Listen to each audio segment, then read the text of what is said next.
Well, expertise, I think the first thing is that they represent millions and millions of people around the globe, and therefore their understanding of human issues, human problems, is as intimate as any set of institutions around the world.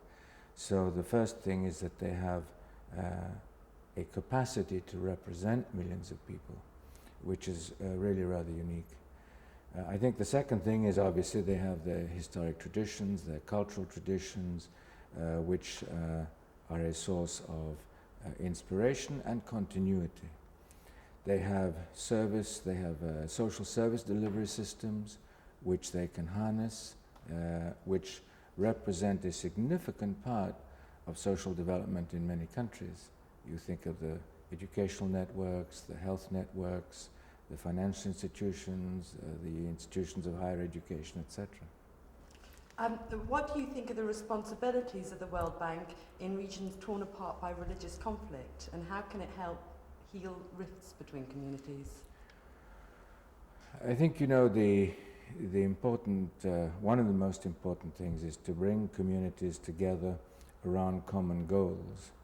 And if those common goals can be defined by the communities together, predicated on a common ethic, not a common form, but a common ethic, then I think there is real hope of anticipating situations which could become conflictual by having people concentrate around what they aspire for in the future and making those aspirations become realities.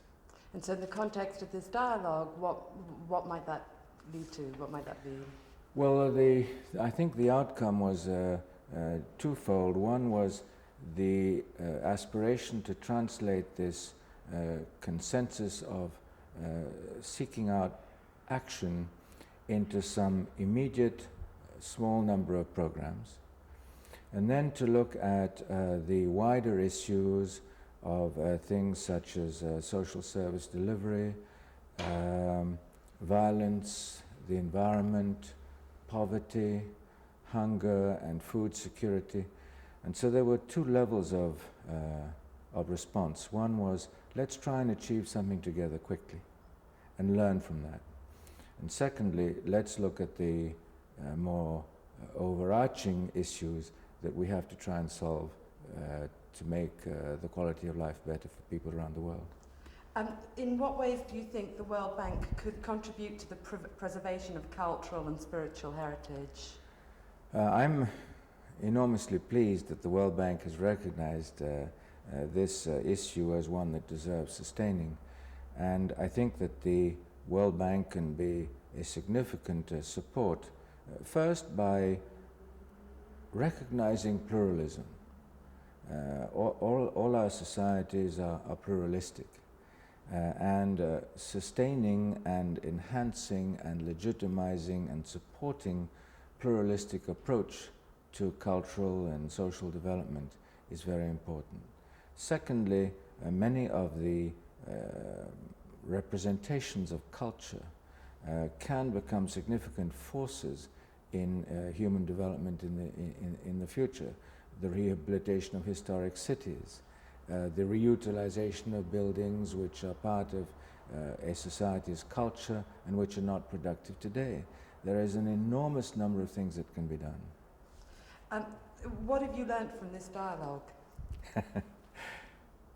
First of all, I would say an enormous sense of hope and confidence that the ethical principles that we discussed at this meeting are shared, and therefore that they are not only shared by the faiths, and therefore the faiths can work together, but that the World Bank takes note of this and wants this consensus around these basic ethical principles to be part of its mandate. It is not only a financial institution, it is an institution that exists to serve society. And in that sense, I think this meeting has been very important. How can the Aga Khan Development Agency networks offer other faiths in terms of a model of a synthesis of social and economic and cultural development?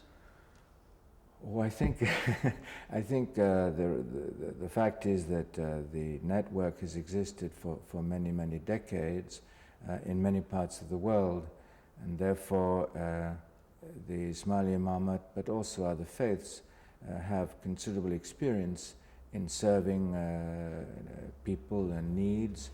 I think ours is perhaps one model. I would like to see the faiths and the World Bank explore many other models, because I think one of the issues that's ahead of us is precisely that.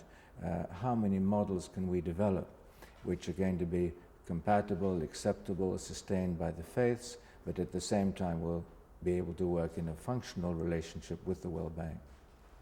And what does this meeting signal to you about the World Bank and where it's going?